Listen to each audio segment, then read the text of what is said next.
So in the spirit of stuff Al does that I brought up earlier, I don't even know. I think I must be getting old timers or something, because I came over here to get that thing I was going to bring up here and use as a prop. I don't know. Anyway, I kind of like that spirit because, as I've said before, I'm not here to teach you guys. I don't typically invent this stuff, although I test a lot of things, test a lot of different... You get all these opinions from the inner tube. And most people have never tried them out. You got people yakking their jaws about stuff that they know nothing about because they heard from somebody that this might work. Well, I go out and spend money, and I have led a few people astray in the past. Had a guy that went out one time and bought a $3,700 22 and found it from an unknown builder, a known maker. I know nothing about 22s, man. Nothing. So he's trying to make this thing shoot, and he's finding out that 22s are more expensive to shoot than 50 BMGs. Long story short, I come up with this idea that why don't you grab some, pull the bullets out and put some, I mean, they outlawed the 17 Mach 2, 17 HMR or something, but the 17 Mach 2 is just an astounding little cartridge that shoots jacketed bullets. Hey, pull those bullets out, put some 22 bullets in there, jacketed 22 bullets. Well, he called me back a couple weeks later and said, what's the secret to, what's the trick, and what's the... He said, these bullets don't fit. This 22 cartridge is 22 to the outside of the case. Dumb. I spoke out my ass. I spoke without having tried a thing, and it was like a slap across the head bone. I am so sorry. We're talking on the phone. I come up with this wild, stupid hair idea like I do, and passed it on. So what I try to pass on here to you guys is stuff that I've actually have tried, or I am trying, or I am doing. And one of the things, as I said, I did a video just a little bit ago about why I'm using the Lapua case and the downsides of using the Lapua case for this low velocity 50 cal thing, which I'm very excited about. Bringing a ton to 600 yards silent is retarded. I mean, I get a little excited just thinking about it. And it's working. I was shooting it today. But the downside is that Lapua case. And the Lapua case head. And the fact that it's a lot of work. So what I've been doing is a lot of sizing. And in the vein of stuff Al does, I do a lot of sizing. I have every different kind of sizing die wax and a whole bunch of waxes that nobody uses. And waxes work up to a certain point. They're kind of like fishing knots.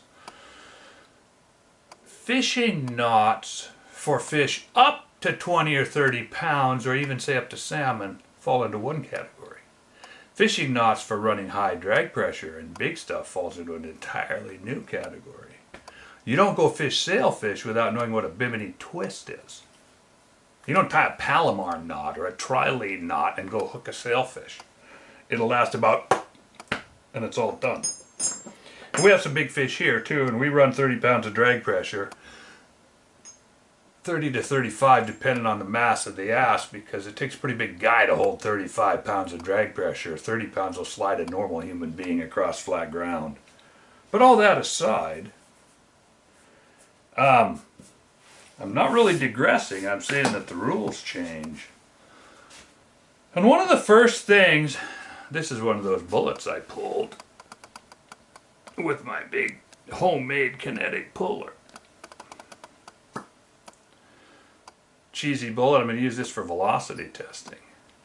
But looking at this case, it's got a pretty big, heavy shouldering abutment on it. Everything is nice about the case, except the size of the case head is such that I built this one on a Savage that had been just hammered to pieces by somebody. The extractor had been blown into the bolt and the ejector had been blown out of the bolt more than once, and I didn't hardly trust the gun in the first place, and there was a Magnum bolt face, and I decided, you know what? I threw it in the lathe, opened it up, made a 416 Rigby case head size, 338 Lapua, screwed this barrel on, and it was only later that I realized, oh, hang on. If this thing goes down the road and somebody looks in their gun and goes, hey, I got a 338 Lapua bolt face, that's a little scary. I don't want to build on it. It's kind of like I mentioned earlier, this gun is designed to be suppressed. It's built to be, in my opinion, one of the few usable suppressed guns. A suppressed 45 gets the job done, has a lot of energy. But this suppressed 50 is literally bringing a 300 Win mag to 600 yards. Now the 300 Win mag guys are going to go, yeah, but got 300 yards, I got twice. Listen guys, suck it. Yeah, it's got the same energy at the muzzle as it does at 600 yards. It only loses 100 feet per second. But all the way through that dead space in the middle, it'll still knock an elk down just fine, thank you very much. Even though at 200 yards, the 300 Win mag blows it away on the energy front. But I don't think that's really relevant to the problem here. The problem is that I took this old hashed out Savage, and I always wondered what I was going to do with the other half of the barrel. I bought this super custom, cost me some money, stainless steel 7.5 twist barrel blank, custom on every angle. Because I figured I'm going to lose some stability with the low velocity. And at that time there were no 1,000 grain bullets, but I had ordered a 900 grain bullet, a casting assembly. Now lead has different rules, blunt nose, length. I know all this stuff. Anyway, I told the guy I wanted a 7.5 twist. Might be extreme, might have only needed a 9 or an 8. But I wanted to be covered, especially with the little short barrel. So I bought it long enough to make 2 out of. I've got another one to do. And I've always had just a little bit of problem with this Lapua case. And the fact that I have to get a Lapua action to make it work. And that's a pain in my bum. So I keep looking for other ways. So where I'm going with this is I've been forming a lot of cases. Because of my work recently with the Hellbringer, that's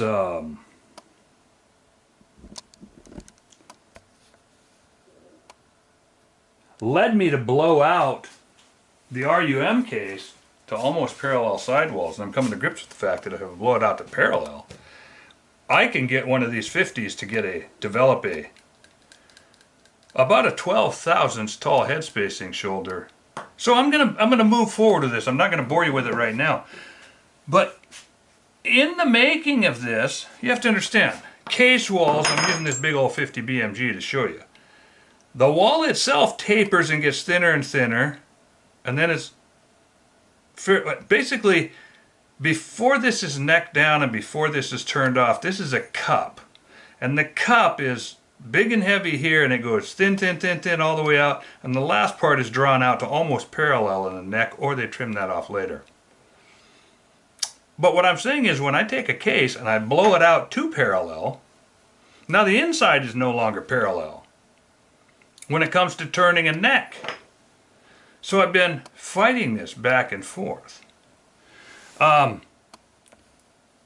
brass is tapered and I need to get the inside parallel so that I can turn the outside to parallel.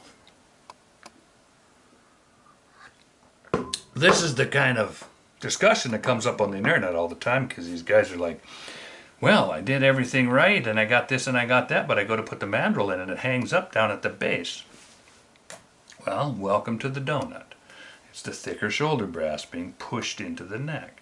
That's just the very, very, very start of the problem. So I built this up back when I first did the fart, back when I just had barely got my lathe, it's really rough. I'm embarrassed about it because I threaded this portion here to build this. This is nice, and it's hardened, and it's set at 510. But long story short, this goes in a press and it acts as an expander mandrel, and it's a good expander mandrel. Because in my fight to get these cases to come into where I have something I can work with, I learned many, many years ago that cutting out the donut with a K&M donut cutter is about as useless as tits on a boar pig. The thing doesn't do what it's supposed to do. So I got a whole bunch of L.E. Wilson inside reamers. Well, you can go bankrupt real quick if you got more than one caliber in your life. I got L.E. Wilson reamers for 30, and they come in small increments, of course, trying to hit tenths of an inch so that you can go inside and cut. Anyway, that's support and the alignment and the old ugly. You got to fire the case 3 or 4 times before you can get it straight enough to be able to go inside and ream it. And then you got to support it and got to build yourself a fixture. It's a whole thing. So when I'm forming a case like this, it's one thing, but if I move forward to this fart blossom, which is going to be formed on Hellbringer cases that have been fired a few times to get blown out to parallel. Now I have to size them back down, and then I have to run a mandrel into the inside in an attempt to bring the outside back out of parallel, I guess, trying to make the inside parallel so I can run it onto a mandrel, or I can slide it up. I did some of them by running them up on the lathe, like I do some of my match cases and 50 BMG and whatever, but that has some issues too. The cases want to be fired. So I'm trying to come up with a way to come up with a new case. Trying to come up with a way, and what has been happening here is that I'm going back through and burning through all my different case lubes, all my different waxes and various lubes, and I decided, you know what, in this vein of stuff Al does, I'm going to show you some of the lubricants that Al has had good luck with. There's actually another one back here. As I'm standing here, I realize I need to work this one into the mix also. Even though the focus is not really on, I'm going to set this aside. I just don't need the prop in my hand. Many different lubes, many different usages, many different places. I've been moving brass a lot, and more than that, I've been moving already fired brass, which is bad news. Brass work hardens. You hit it once and it doubles in. Don't even pretend I didn't say that. It gets a lot harder. Its ductility, malleability goes down. It becomes harder and more brittle, less malleable, less amenable to being moved around. It doubles the force required. I've been lifting this bench. This bench has got a thick edge. This is a heavy bench, and I've got some sizing equipment on it. I've knocked the wheels right off it because it's a roll around. I've been lifting the bench right off the ground, just trying to run this mandrel in and out of some of these small cases. Because I squinch them down past. That part's pretty easy. They'll squinch down, although you don't want to do it with dye wax. That's one of the things I brought this up. Stuff Al does. I've seen all these arguments on the inner tube about which is the best wax. Well, I'm sorry, but wax dye kind of falls on its face until you go right to the mama product, which we'll talk about in just a second, which is straight up lanolin. But it's got its own problems to mess with, and it's a mother to get back off. And it's gooey and it's gummy. So I'm going to go through and I'm going to just call this episode. I touched on it in the last one. I got a sign out there that I printed off the internet called Shit White People Do. Just because white people are weird, they do their things. You know, everybody's weird. Everybody does their own things, but there are certain things we do that I should make one up that says shit Midwesterners do. Casseroles. No, let's not even get started on there. But that's humanity fascinates me. So anyway, right now I decided I am going to burn your time up with a little bit of a talk about the various lubricants. And I can just say, most people who've reloaded for very long have used their RCBS roller pad for a while, and they've used their spray-on Hornady one-shot, and they've used their, I could go on down naming products. I have tried everything, including graphites and mollies and powder dips and all kinds of stuff. And for minimal moving, like just resizing a neck by 2000s or bumping cases just a little bit. I mean, one of the things that I've done when I'm hammering down, for some reason it seems to be most applicable on the 6BR case or 22BR. I commonly in the past, back when I was really shooting the BR case, would use, and at that time I was lubricating it, I was cleaning with a Shooter's Choice and Croyle mix. It was before I found the extreme stuff, and I really had to stay on top of it, but it was working. I also used some brushes back then, which I don't use now because I've solved that. But I've lubricated for resizing a BR case thousands of rounds using Shooter's Choice as my lubricant, as my case lube. Very, very lightly, because my idea is to move the case as minimally as possible. It's all about a shake hand fit between the die and the chamber. So I'm going to go through some of these case lubes because this is what Al does. From all the ones I'm not going to talk about are all the, well, let's just say I brought this lid over here just because this has kind of been the standard of the industry for, there we go, a lot longer than I've been alive, since Paul Bunyan was a pup. Imperial sizing die wax, and it's considered by a lot of people to be, I'm going to go put it back on. I have them taped down by my presses. I take double-sided tape and I tape them so I pop the lid off and use it without it sliding around. For the 50 BMG, to get it to work, I came up with something completely different. I'm actually using a lube that I don't use very much, but that's fine. This Unique has bought it out, I guess. Hornady's bought out the Unique case lube. This stuff works neat because it's got a very nice cleaning propensity.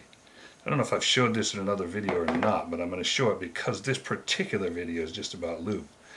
I use this on the neck, and I'm going to get this up where you can see it.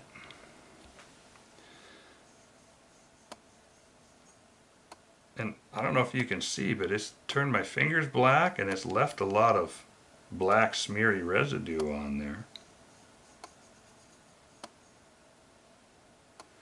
And then I just take,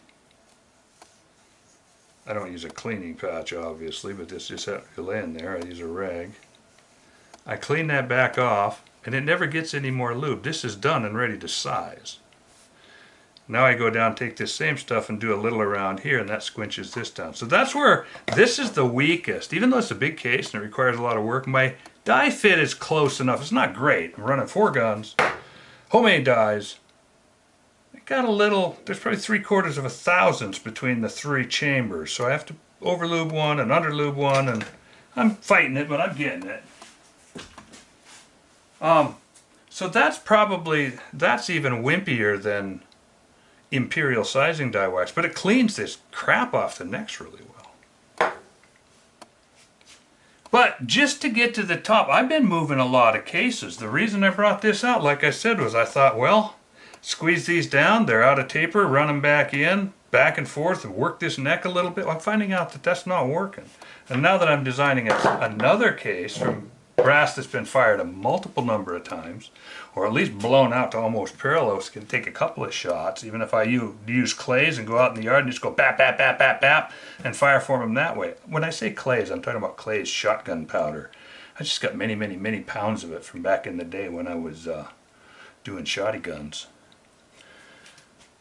So, moving a lot of brass, having a little trouble, so I'm stepping up. Of all the waxes, I would like to say most of them are based on lanolin. And I'm sorry, if you really are sizing, go right to Mama. Get yourself some straight up lanolin butter and just avoid all the garbage. But there's a place where you need something more. There's a place where when you're moving some like necking one of these down. It's starting to look like I'm going to make a hot rod case out of this, and I'm going to push one of them back to about here and cut it off and make a 50 that works better than this BMG and blow it out. No, I'm all excited about that. That's going to require some serious sizing lube. Wax is not going to do it. So I've been using this stuff for a long time. This is an assembly lube, which is a kind of a next level sticky, gummy, gooey stuff. It's really cool. And it's worked. This one's down to about here, but I got into a situation with one of these where I needed something even more. So I went and shopped some more assembly lubes, and I ran across this stuff. Permatex Ultra Slick. This stuff is ridiculous. Like, you can't let go of it. It's got strings hanging. I'm going to clear the decks because I'm going to I'll squirt a little out. Or, you can't shake it. It doesn't work that way. But I've got strings hanging down right now. I could come up with all kinds of totally inappropriate names for this stuff. It's just tenacious when I'm using it for sizing, I'll get strings that are feet long. I don't know if you can see those in there. This stuff is just ridiculously lubricative on a scale that I haven't seen on anything else. So I will say this, when it comes to stuff Al uses, this is the stoutest, the best, the slickest, the most resistant to the enormous pressures that are generated by sizing and slipping hardened brass cases. I think most people realize that if you're going to make wildcats, you need to learn how to anneal and push brass around in its annealed state. I've got a situation where I'm trying to harden stuff up so I can turn the necks on the lathe so that I've been working a lot lately with hardened cases, and I have been fighting it. And I am here to tell you that this stuff right here is freaking well next level. It does stuff that it shouldn't. So that's what I was sharing with you today. I'm pulling bullets so that I can go through and design another cartridge case, maybe. Something that doesn't have the downsides and the dangers associated. This cartridge here is not dangerous at all. I was out there shooting it through my tube, and it, from the backside, from everywhere else, it's got a good slap. It's just as loud as if I had no tube protecting the window. I blew the window completely apart. I should show a picture of that. I blew my window clear out shooting these 50 BMGs, and I've got it all taped up in there. So I put my 50 fart's got a tube on it, and I stuck the tube out the window, and I shrouded up around it, and it went boonk. And I'm like, wow! Anyway, I'm having a lot of fun with that, and I'm going to go through some serious bullets, so I'm pulling bullets now.